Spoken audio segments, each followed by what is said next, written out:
Hey everyone, it's George from Blockchain DXB, and today I have a very special guest all the way from Italy. Today we have Gregor Maric, who's the CEO and founder of Parallel Office. Now what I really liked in this particular interview was that he has some really strong knowledge so far as blockchain is concerned, so far as cryptocurrency is concerned, and how that thing merges with the metaverse. He did focus about the importance of having an immersive experience in the metaverse. Now listen guys, I've attended quite a lot of events lately so far as Metaverse is concerned, and I couldn't agree more with Gregor. It's so critical that the experience that you get in the Metaverse is at least 10 times better than the current experience, and this immersive experience was echoed by Gregor throughout the entire episode.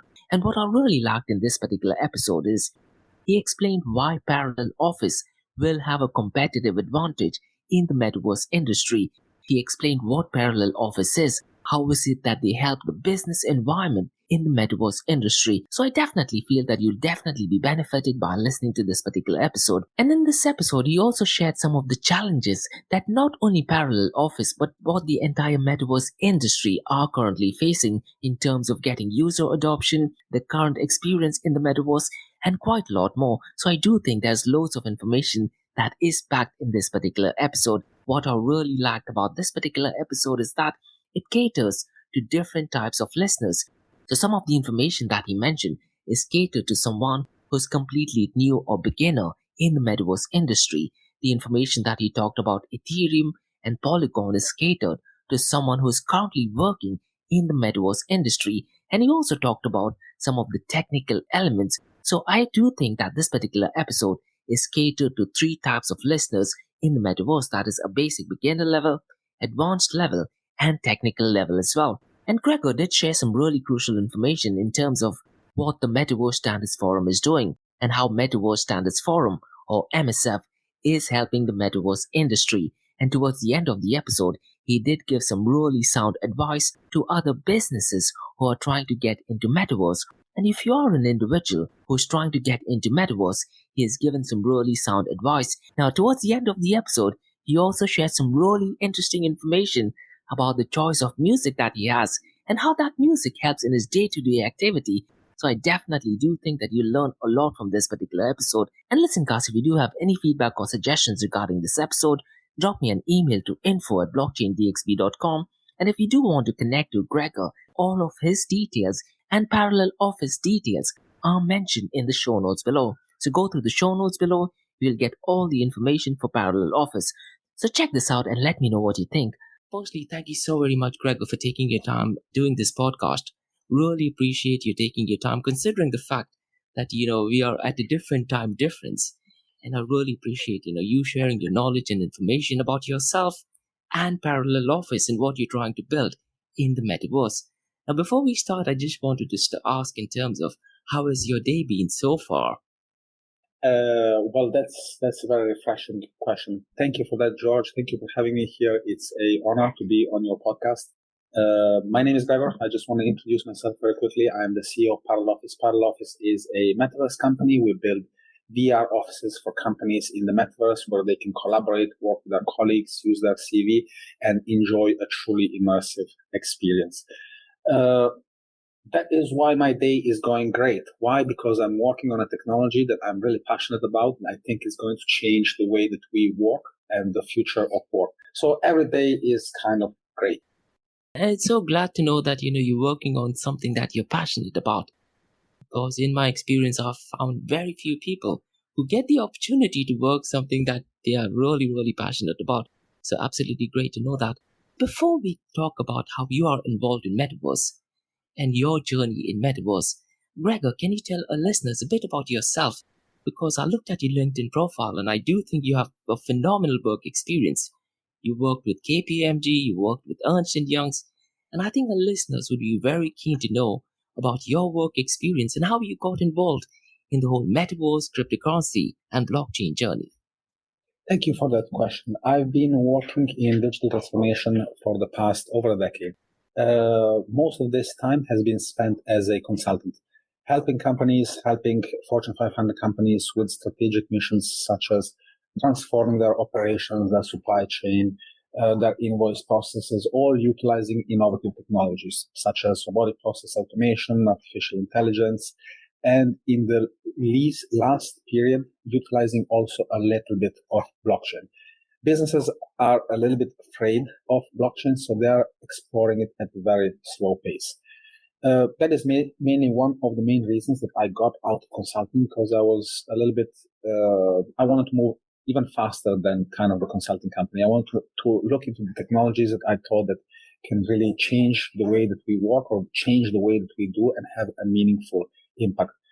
Working as a consultant, that was, I had this opportunity, but at a slower pace. Working by myself, starting a startup, working with other startups, that's where you can really make a difference and you can accelerate and go at the speed that you decide of going. That is absolutely brilliant. And I think our listeners should follow you on LinkedIn, because I think some of your posts are kind of funny, but at the same time very informational as well. Because I do remember one of the posts that you mentioned was about the graphic image in terms of, I think it was Amazon or it was Walmart. So, definitely really informational posts that you tend to post on LinkedIn. Just kind of as a side note on that, I also have a YouTube channel. I have a few YouTube channels. I don't want to do much commercials about it, but the reason why I'm telling you is that I have this RPA channel that talks about automation and how you can have this basically how you can learn this great superpower of being able to automate your tasks. Imagine you need to send 1,000 emails or 100 emails from an Excel file, and you need to write the name of the person inside of each email, or maybe you have to download invoices from all of the months and all of the days, and it's just a manual and repeating process. So in my YouTube channel, I try to show you how you can use technology to automate and free up this time. And I do it not in a kind of in a teaching way, but more in an informal way. So for example, like, why didn't Elon Musk buy Twitter? Because of the bots that I'm going to show you how to build in today's video. That's just kind of an example. Trying not maybe doing the best job, but trying to make it entertaining and open for all kinds of audiences, not just the ones that are interested in building robots. That is absolutely excellent. So what I'll do is, the YouTube channel, I'll definitely mention in the show notes, and I'm sure listeners will definitely learn quite a lot from it as well. So what I'll do is, in the show notes, I'll definitely go ahead and mention about your YouTube channel and quite a lot of other things. So the big question, Gregor, what I wanted to ask is, what is Parallel Office and how is it helping the metaverse industry? I'm super excited about Parallel Office. Parallel Office is an international startup. We have offices around the world, and we are building a decentralized metaverse. What does that sounds a little bit confusing, so let me just break it down, because there's different layers to it. If we look at the metaverse right now, 90% of metaverse companies are 2D video games that call themselves the metaverse, but all they are is just a video game from the early 2000s with the graphics that look like from the early 2000s, rebranded as a metaverse for events, for business, for offices, or so forth. But it is not, in my opinion, it is not providing the users the improvement that the metaverse should be bringing. The metaverse should be an improvement of your screen that you're currently using, of the computer that you are using, of the cell phone, of the TV. Why? Because it's replacing those devices. It's showing you those similar kind of information, but in just a much more immersive and memorable way. So, in Parallel Office, what we are trying to do is we're trying to create the most immersive experience for the work environment. So forget going to the office, forget renting an office, forget paying bills in the office, forget about Zoom fatigue or maybe the lack of interaction that can be generated with meetings just like we're having right now, me and you. It is all about immersion, about being more productive, about being more immersed in your work. So at Parallel Office, we try to really recreate your virtual office as it is, or how you would imagine it to be, with real life avatars, with truly immersive features. There is other companies that are out there that are doing something similar, such as, for example, Horizon Workrooms or Glue. However, they all focus on the cartoonish side of your avatar and of the environment. we believe that yes, people like cartoons and don't want to always be seen as they are, but in a business context, we feel that realism and immersion is very important to convey your presentation, to convey your messages, to convey your sales pitch, and also to network with your colleagues in a as professional manner as possible. Because if we start having wings and I don't know, guns or kind of any kind of gadget that we can add on an avatar, it becomes a little bit it takes away from the aspect of work and the kind of this settings that we have.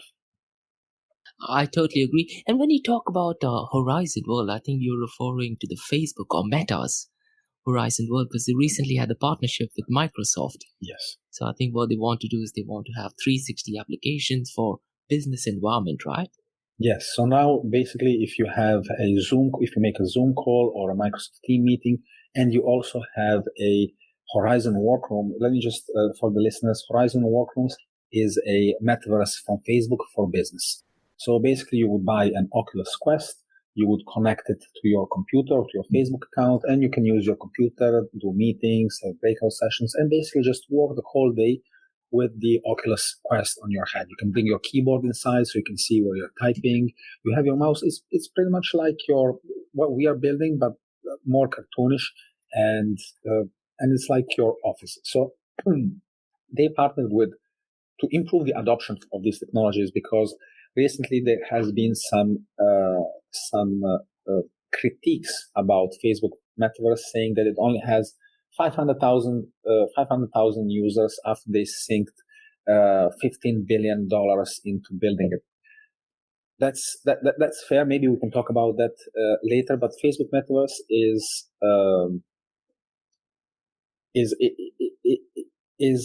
in its earliest stages. So Facebook has to build a solution that is for billions of people, and not just kind of a prototype or something small. Therefore, I think all of this skepticism and all of these critiques right now are fine. But I think that all of these are sunk costs, and they're in for the long run, because it's technology that we're seeing a lot of hesitation from users to adopt, to try, to think that it might be possible. But once they try it, nobody goes back. And one thing which you mentioned, when you're talking about parallel office, you did also mention that, you're trying to build a decentralized metaverse, as opposed to, let's say, Facebook or Meta's extremely centralized metaverse. That's a very important point. I didn't want to put too much meat on the fire, because it's two completely different technologies. VR and Metaverse is completely separate than blockchain. And when you put these two things together, you just confuse people even more, because you have blockchain, you have Metaverse, VR. There's just so many roadblocks to user adoption with this technology that it's very hard for users to start using it and truly understand the value that it can bring to their business and their life. But what we are doing in Parallel Office is a go-to-market that is focused on first building a SaaS solutions for our clients. So we build virtual offices for our clients. And after that, or at the same time, we are working on a decentralized metaverse. So with the know-how that we have created while building the offices that we have built, we're putting all of that know-how into a metaverse city where users will be able to access it in a decentralized way. We really believe that the Web3 is going to be the future of the internet. It might still be controlled by the current giants that are just rebranded as Web3, but we believe that decentralization and the Web3 are fundamental blocks of the technologies that are to come. So building it early, starting to build early, and as a pioneer, we'll definitely be able to capitalize on it later on. Absolutely. And there are a few areas, where I think Web3 merges with Metaverse. So one question what I wanted to ask, when let's say a business or an entity logs in to Parallel Office, do they log in with their email address, or does it work on a private key and public key? Because I think that's an area where Web3 actually merges with Metaverse. How does that thing work? Yes. So the difference between Web3 and Web2 is that all of your data is stored on the blockchain. So in Web3, all of the data is on the blockchain. In Web2, all of the data is centralized. Right now, our customers, they log in with their username and password, and they use their office. what we are developing is you're going to be able to use your Ethereum wallet. We're building it on the Polygon network. And just like previously, you're not going to see pretty much almost any difference, except that you are using you're using your wallet, and also that there is a economy inside of Parallel Office that has been created using our token. Therefore, to sustain the transactions, to sustain the marketplace, to sustain the sale of NFTs, to sustain the renting fees, we are building also our token. Well, we've already built it. We haven't publicly launched it yet, but it's in a private sale right now. Perfect. And that is just moving on to my next question, because I did go through your website last week, and I was wondering, if you could share some basic level information about the white paper, because I do think that the listeners from the metaverse and cryptocurrency space would be quite keen to know about the white paper, because I have researched quite a lot of metaverse projects, and to be honest, yours is the only project that did have a white paper, and it was merging very well with, let's say, Ethereum and Polygon, and that is something which you mentioned earlier as well. So can you share some light information on the white paper that is being read? Thank you for that comment, also because we really appreciate that you took a look at our white paper. Our white paper is a detailed chronicle of what the decentralized version of Parallel Office is. It explains in detail the benefits, the advantages, the rewards for the early adopters, and it goes into the details of the tokenomics. It talks about the supply of the token, what is going to be the supply, the rate at which it's going to be burnt, the distribution and the vesting schedule for the token. So it really drills down into all of the detail, everything that somebody might be required or want to know before getting into the project. But it was also something that we needed to write a couple of times in order to be sure of what we're doing, or at least have more of a clear idea in what we're doing. And our listeners should definitely check out the white paper, because it does give a very clear roadmap as well in terms of, which stage the current project is and what the progress would be over time. So definitely brilliant stuff. And the next question, Gregor, that I wanted to ask is, you have built Parallel Office on Ethereum. So what was the decision making to build it, let's say, on Ethereum versus other blockchain protocol, let's say like Solana or Flow or any other blockchain protocol? That's a great question. I'm releasing a course on Udemy about how to choose your blockchain for your next blockchain project. That fits really well, but it was also a decision based on requirements. So every time you're picking, but this is not just for us, this is for anybody that is listening. If you're picking or choosing a blockchain for your project, you need to take into consideration basically two main considerations: speed and cost. So is your project going to require to have many different operations or many different interactions with the blockchain, such as a video game, a metaverse, or is it just going to be some NFTs that somebody is just going to maybe buy, sell, and trade, which is very little interaction? So based on this is one factor, and based on the other factor is how fast do you need your blockchain to be? Meaning, do you need it actually to compute 10,000 transactions per 1 to 2 seconds? Do you need it? Is it okay if it lags and waits a little bit? So these are also going to be considerations that are going to impact on your development and on the structure of your app. Then you have other considerations such as, what kind of census mechanism are you looking in your blockchain? Are you more interested in a proof of work, in a staking blockchain, in a mix of the two, in some new versions of the improved of the staking? What is it that you are interested in, and why is it that you want this kind of census mechanism for your blockchain? And finally, one last consideration is, do you want a blockchain to be environmentally friendly, or you don't really care about that? It's kind of getting to be a big thing right now, because even though some blockchains, they don't consume that much power, it just gives the regulators a reason to kind of go after them and talk bad about them and try to shut them down.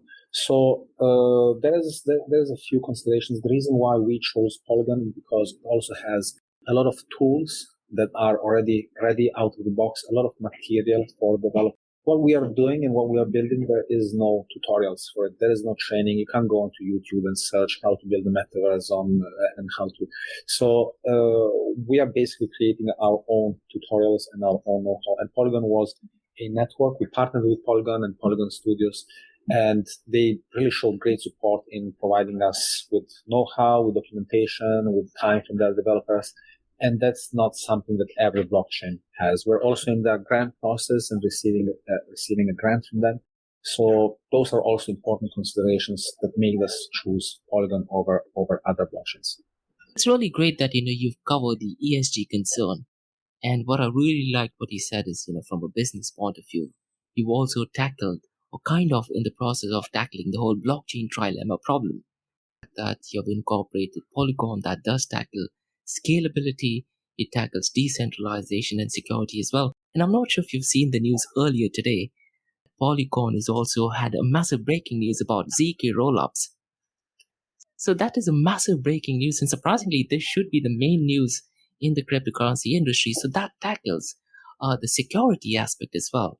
So people who are concerned about, privacy, yes. I think Polygon does tackle that as well. So from a business point of view, from a blockchain point of view, I definitely think of choosing Ethereum with Polygon is definitely fantastic.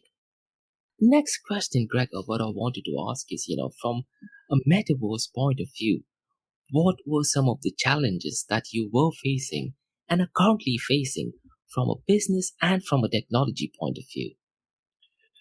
Another great question. So, from a business perspective, we are facing the challenge of user resistance and user adoption. Users are not so keen on new technologies, just like always. I mean, I'm already using this. Why do I have to change? It's basically like looking back in time and seeing people talk with the dial-in telephone and be like, well, this works. Why should I be carrying around a brick in my pocket so that I can talk from the... And today we are all carrying cell phone devices. This augmentation of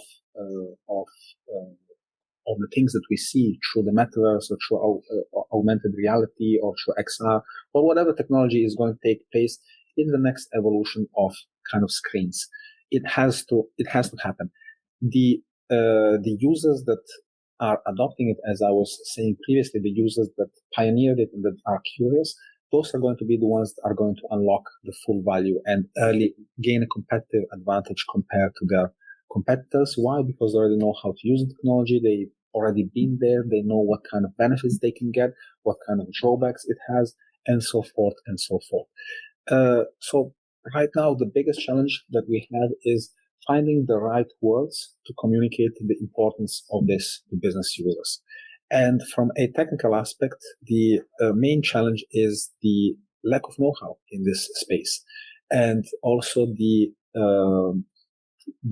over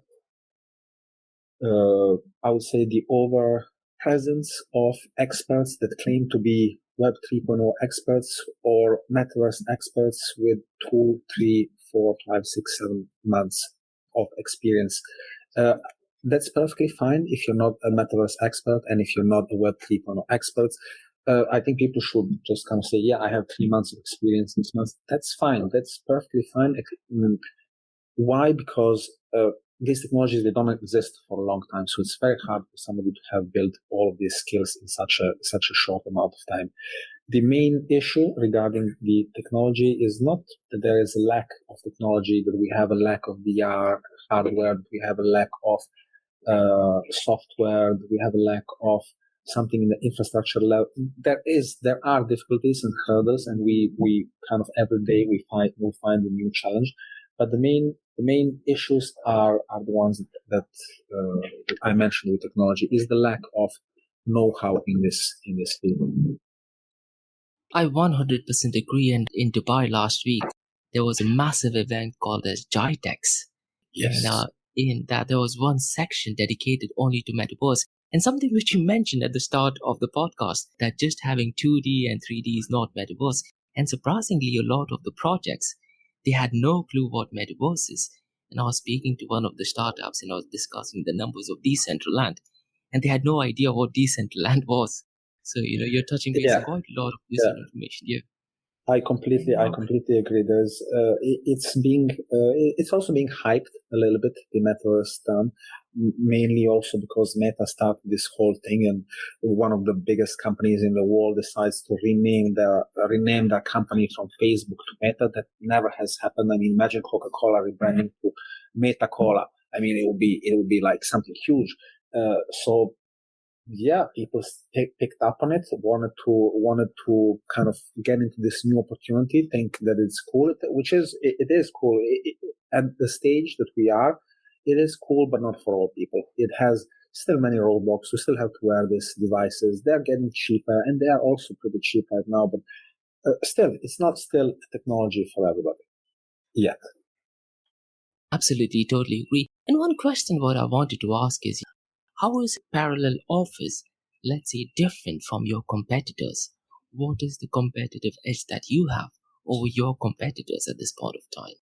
That's I alluded to it throughout our talk. What we do different than any other metaverse company is we focus on the immersive effect. Therefore, simulating face reactions on the person that you are looking at, adding immersive sound, adding facial expression based on the tone of voice and things that you are saying, eye tracking, hand tracking, all of this, and also all of this coupled with extremely strong and extremely difficult to make VR models and VR environments. So with all of this combination of things together, it makes for a truly immersive business experience that doesn't exist anywhere else with any other technology. We go a step further, and we are trying to make our technology decentralized. We know it's very hard to break into this space and create something that has never been created before. That's why we are approaching it a little bit more cautiously, and we're not starting immediately with a decentralized version. Why? Because the decentralized version, as I said previously, would have too many roadblocks. You need a VR, you need to go to visit a virtual office, and then you need a wallet, and you need a cryptocurrency, and you have a token. It's just too much for you to be able to absorb. We see that if we want to rebuild the wall of kind of working from the office, we can't just smash the whole wall, have all of the bricks fall on the ground. We have to take one brick at a time. And that's what we're trying to do in parallel office. So am I right in saying that, you're probably starting in a centralization model and gradually move towards a decentralized or distributed model? Am I right in saying that, or have I got it wrong? Absolutely. That is, you've said it perfectly clearly. The reason also is because we want to perfect our product. We want to perfect our sales cycle. We want to sell our technology to a couple of clients and see that, all right, this is working. It's good. All right, we can find more clients. Well, if all of this lines up and checks up, we have a business case to create the centralized version of what we are doing. Creating a centralized version of what we are doing could have risked to be a useless effort. Why? Because it would go about creating all of this infrastructure and network, and it's very complex with VR and blockchain and so forth, and then nobody's using it. Absolutely correct. And one of the problems I think with the metaverse is user adoption. Yes, and this is something exactly. If you looked at the report with Decentraland as well, there was a bit of debate in terms of how many active users that you have. 44 active users or something like that. I think at one point in time somebody made the report, and it was like the double digits number of users for a metaverse platform that costed a few billion. So it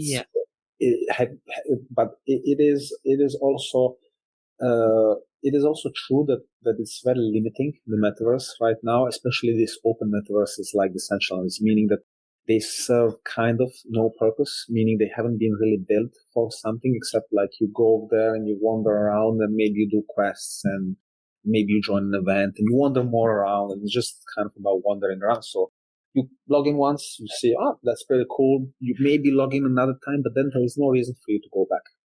You're not going there to work. You're not going there to watch a movie. You're not going there for a specific reason to chat with a friend, to play ping pong, to do whatever other things that you do in a VR environment. So, I mean, it's not surprising that user adoption is bad. I consider decentralized to be an amazing experiment a decentralized metaverse with a governance system, with a DAO where you can vote with your mana, you can vote on the different projects that they have. But the quality of the graphics, the immersion, and the business cases are just not there. But it was absolutely essential to create the basis for everybody else to develop upon. I totally agree. And when you talked about, Decentraland, one of its competitor, that is Sandbox, I tried to look at their daily active users. And that was only 13. But, they have refuted the claims in terms of, they are looking at the volumes of people buying and trading NFTs. So there's a lot of drama still going on so far as, the decentralized or distributed metaverse is concerned. Yeah.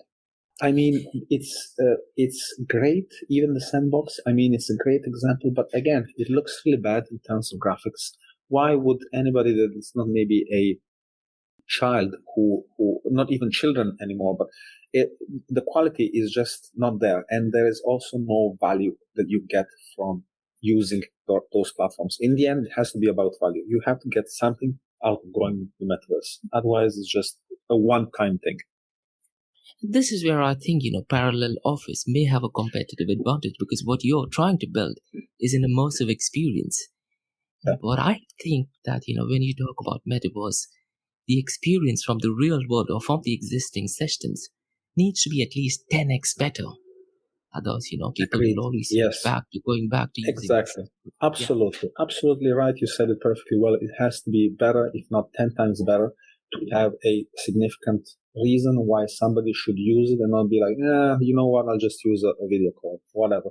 It's just too much hassle to put the thing on or whatever to go into that metaverse world. So it has to be 10 times better. And the way that it can be 10 times better, if in our opinion, if you're fully immersed in an interactive space where you completely kind of forget where you are, and when you take off your device and you see where you are, no matter where you are, you're like, all right, let me go back and kind of spend a little bit more time. Yeah. Absolutely agree. And what I wanted to ask next is, Gregor, from a business point of view, what are your business ambitions and where do you see Parallel Office, let's say 5 years to 10 years from now? So right now we focused a lot in the European market. We are doing right now a fundraiser in the United States, and we've set up also a sales office in the United States. Looking at user adoption and looking at our competitors and other companies in the market, for us, it makes sense, especially in a decentralized way, if we want to continue pursuing the aspect of decentralized, to move to the Asian market. The Asian market is much more open to Web3 technologies. Europe and the United States are right now in the period of cracking down on pretty much anything that says Web 3.0. It doesn't matter what it is, as long as it's Web 3 and it's going to be either fined or shut down or weirdly accused of different things. But that's another topic. So right now we're focused on selling our SaaS solutions primarily in the United States and in Europe, mainly because our investors and our network is there. But we're strongly looking into opening an office in Singapore and Dubai to be closer to the Web 3.0 community, especially because to transform we want to transform it into a proper project. To do that, we are going to need resources. We're going to need also other teams and other companies that will help us in making it into reality. Absolutely. Dubai has this vision. So far as Web3 is concerned, it wants to be the number one city in the world so far as Web3 is concerned. And in Metaverse, it wants to be the top 10 city so far as Metaverse is concerned. And I'm not sure if you heard that. Dubai is also planning to change gross domestic product to gross Metaverse product. So that is something which is probably for the first city in the world. It is a bit too ambitious. But if any city is planning to do that, I do think, Dubai has the potential to do that. I've been on a conference a month ago in Dubai, Meta Week, where I had the chance of being part of a panel, and the amount of people that are involved in the Metaverse and Web 3.0 is like nowhere else that I've seen. Just the concentration of companies and people and interest and government support, and everything seems set up so that it supports the development of these companies. It provides them with help, provides them with network, it provides them with regulators come and help you and tell you how you should work. And it's just a really great environment for startups. Other countries, they tend to tax you, they tend to shut you down, they tend to send you season this it's different. Let's say it's very different, and it can be a battle to try to create a Web 3.0 company that is, if you're in the wrong environment. Absolutely, totally agree. And I do have a podcast, Monday to Thursdays, talking just about cryptocurrencies. And I often take the example of India. India always has a love-hate relationship so far as cryptocurrencies is concerned, and they're having a hefty tax of 30%. So a lot of the startups from India have also moved to Dubai. And the next question, Gregor, what I wanted to ask is, on your website, I also saw that you offer free metaverse consultation, which I think is brilliant. So can you tell our listeners, especially businesses who want to get into metaverse and who do want to tie up or merge with Parallel Office, what is it that they can expect at the free consultation that you offer? So we want to help you understand, gain a grasp of how the metaverse can add value for your business. And we can do this in a simple 30 to 40 minutes conversation where we talk about your business and what the benefits could be for your business for working in the metaverse.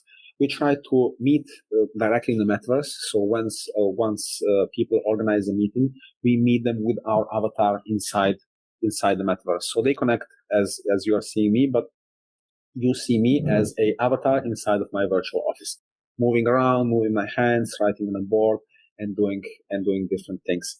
During this time, we try to offer a free consultation and have clients understand what it will feel like working in the metaverse. What kind of different use cases can they have for the metaverse? It's not just about working in the metaverse. Maybe they can organize a sales demo or a sales pitch in the metaverse. Maybe they can organize a training for certain things for their own employees and staff.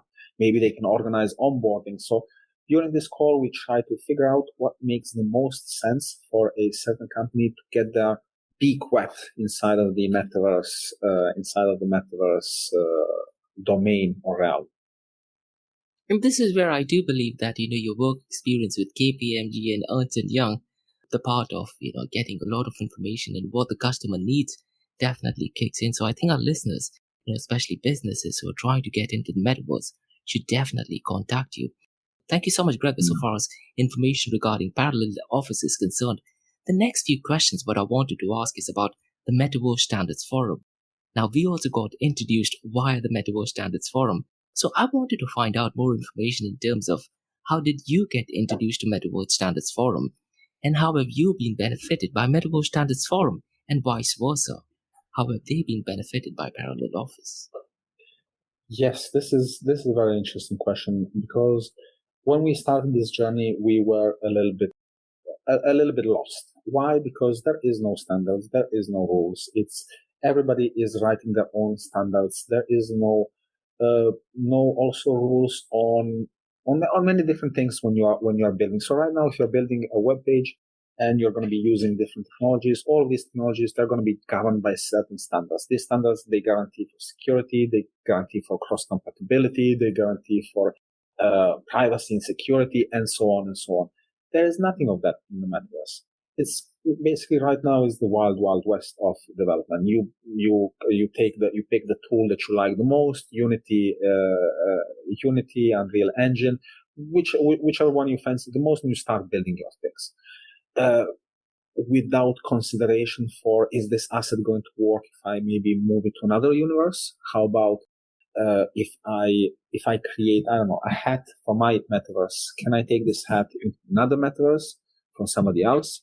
So this is kind of one of the big things in the metaverse space. Why? Because there's not going to be one metaverse. Probably there's going to be many different metaverses, many for different purposes, and also many for the same purpose, but just with different versions.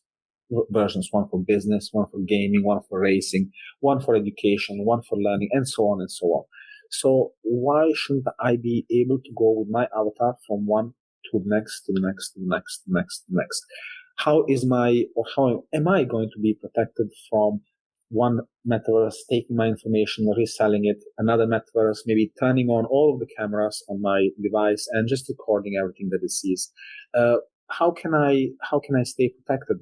What are some of the maybe ground rules that I should follow when developing the metaverse? How should buildings like? How should people flow? So all of this information that I've just been mentioned right now before the Metaverse Standards Forum were all decided internally within the project.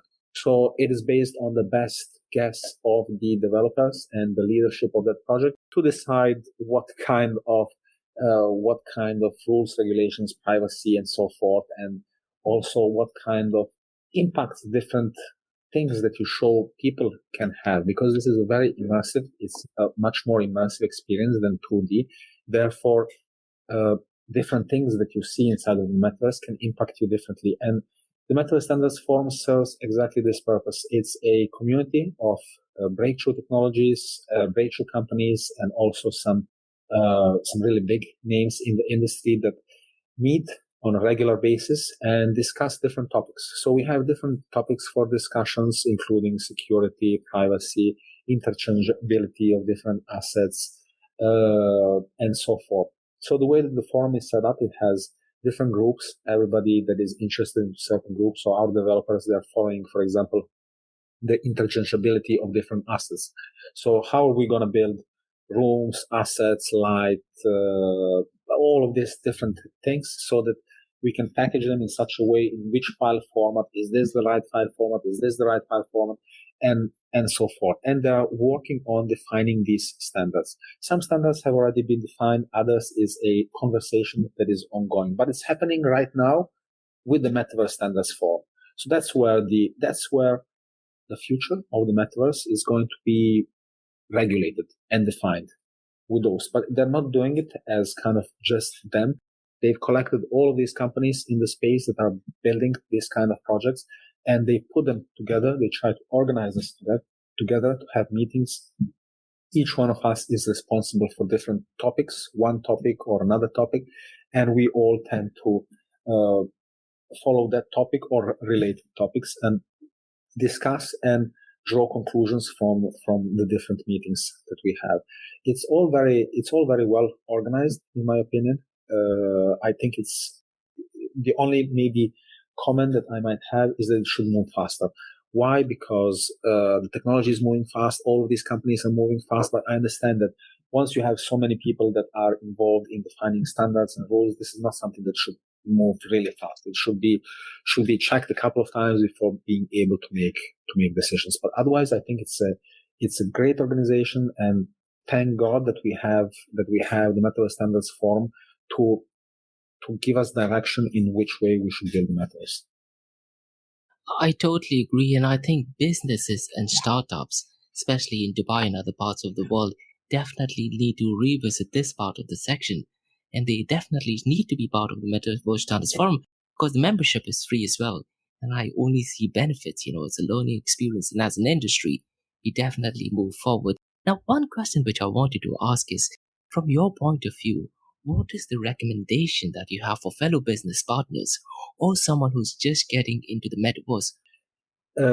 That's a good question, especially because it depends on what kind of how you're getting into the metaverse. Are you getting into the metaverse to work from the metaverse for personal reasons, or because you want to make money in the metaverse? So it really depends. If you're trying to make money in the metaverse, there's different ways that you can go about doing it. You can become a creator. You can set up your own kind of metaverse shop and create virtual experiences for other people. You can create content. There is a huge lack of content right now around the metaverse. The only content that is there is more or less the same content. What is the metaverse? Marketing in the metaverse, and that's pretty much it. Something about NFTs, but there is really nobody that is going more into detail about all the different things that the metaverse has to offer.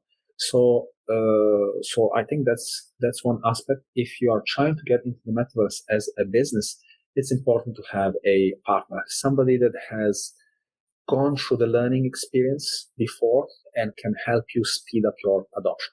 So that's for somebody that is trying to get into the metaverse, and for somebody that's trying to build the metaverse. I think the best advice I could have is to be in a place that is metaverse friendly, such as, like you mentioned it, like Dubai or Singapore, or another place that I'm not aware of, where you have a whole ecosystem that is built on helping you build your product. 100% agree on that. And one question which I tend to ask, most of the people who are trying to build on the metaverse, Greg, do you think the metaverse industry, maybe a couple of decades from now, will be bigger than the real world economy? What are your thoughts on that?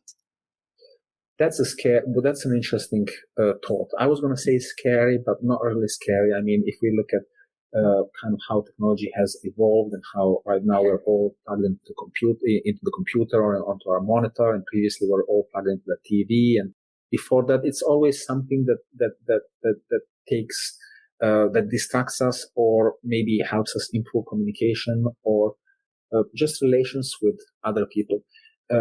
I definitely think that the metaverse is going to be a fundamental part of everybody's day, but not in the 20, 30 years to come, but probably in less than a decade. Why? Because technology is getting adopted much faster than previously. Previously, to adopt the cell phone, it took like 10 years or 5 years, or it took a really long time.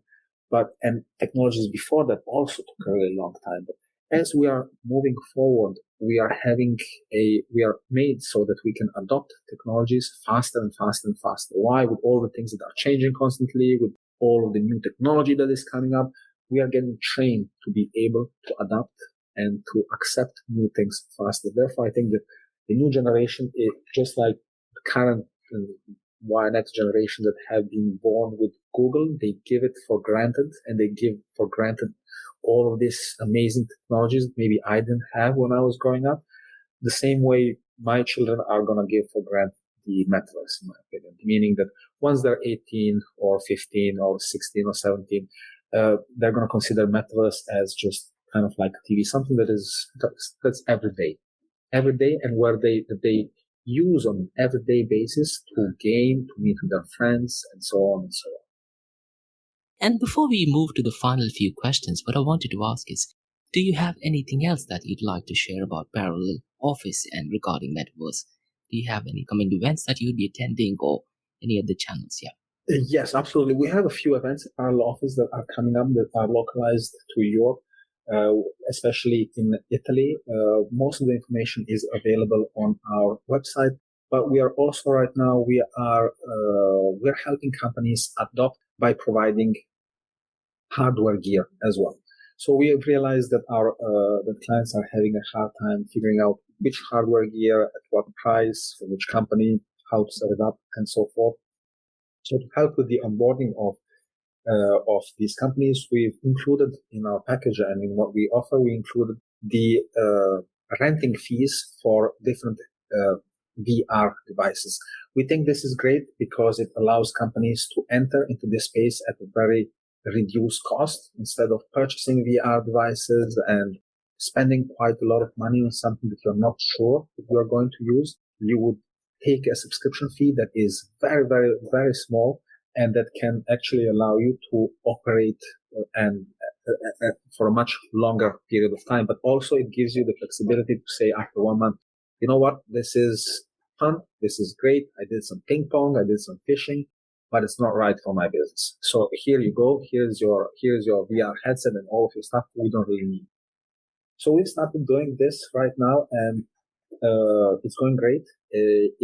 I think it was what was maybe missing in the adoption of the metaverse. So all of the companies right now, they are just providing you that are in the metaverse space. They're all providing you just with the metaverse experience, but they forget to include hardware in there, meaning that, all right, you have a great metaverse experience, but how am I going to use it? What should I buy? The Pico? Should I buy the Quest 2, the Pro? What kind of device? Maybe then you buy one device and you're not sure, is it going to work? How well is it going? Maybe if I bought the other device, well, you kind of forget about all of that. With us, you get one kind of package, and at very, very, very good price as well. Yeah, and I think it's moves such as this and strategic decisions such as this definitely help businesses to go ahead and take the leap forward. So I definitely think, that is a brilliant move.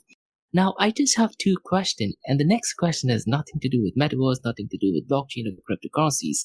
And this is to do with what genre of music does Gregor like? That's okay. All right. Greg likes TikTok mashup songs from 2022. Oh, okay, that is the TikTok versions. It's basically the TikTok versions, the short versions of the different songs that are all mashed up into like a 1 hour album. It's some might consider the most horrible kind of noise that you might listen to. I might agree, but when I listen to music, I tend to focus on other things, and I like to be pumped up once doing things, because usually when I'm listening to music, I'm either coding or doing something that involves a lot of focus. So when I hear this music, I can actually kind of disconnect and feel pumped up and energetic about the task that I'm doing. That is absolutely brilliant. And, music works absolutely fantastic for different people. It's definitely great to know that, you're merging it with work as well. And the final question, how can listeners get in touch with you or with Parallel Office? What are the modes of channel or the preferred mode of channel? So for Parallel Office, we have a amazing Linktree account where you would visit. Well, obviously, you can find all of the information from paralleloffice.io, but you can also visit our Linktree, and I'll share the link with you, where you can find a lot of information about Parallel Office, such as video presentations, the team, pitch deck, some of our projections, different projects that we worked on, use cases, and so forth. All of our social platforms, all in one place. The best way of getting in touch with us in Parallel Office is through the contact form by sending us an email. We regularly monitor those, and we answer right away when somebody signs up or sends us a contact information. While for me, the best way to reach out for me is also on my Linktree or for my LinkedIn account, where I also check and regularly, and where I'm pretty active, as you can see from my posts. That's absolutely brilliant. So what I'll do is, in the show notes below, I'll mention all of your details. I'll mention your LinkedIn profile. I'll mention the website. Thank you so very much, Gregor, for doing this. Really appreciate, you doing this, considering the fact that, this is Tuesday and it is a rather busy working day. So really, really appreciate, you taking the time for doing this session. Thank you so very much for that. Thank you, George, and thank you for everybody that has been listening to us. It's been a pleasure to talk about Parallel Office and myself for the past hour almost. So thank you also for taking the time, and everybody for listening. And I hope to hear many questions and a lot of interest about the Metaverse. If anybody is interested, I'm open to answering any questions. I would love that. Absolutely brilliant. Thank you so very much for that.